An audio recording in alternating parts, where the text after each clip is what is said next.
திண்டுக்கல் மாவட்டம் சிறுமலையைச் சேர்ந்தவர் பெருமாள்.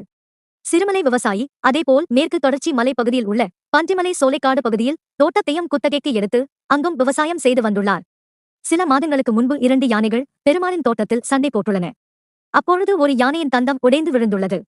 இதனை எடுத்து வைத்துக் கொண்ட பெருமாள் அதை விற்பனை செய்வதற்காக சிறுமலையைச் சேர்ந்த தனது நண்பர் ஜெயக்குமாரிடம் கூறியுள்ளார்.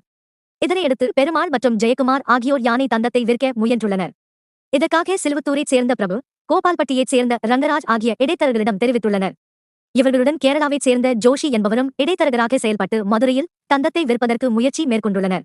யானை தந்தத்தை சிலர் விற்க முயற்சி செய்வதாக வன உயிரின குற்றங்கள் கட்டுப்பாடு அதிகாரிகளுக்கு தகவல் கிடைத்ததை அடுத்து நேற்று திண்டுக்கல் நத்தாம் சாலையில் வனசரக அதிகாரிகள் வாகன தணிக்கையில் ஈடுபட்டனர்.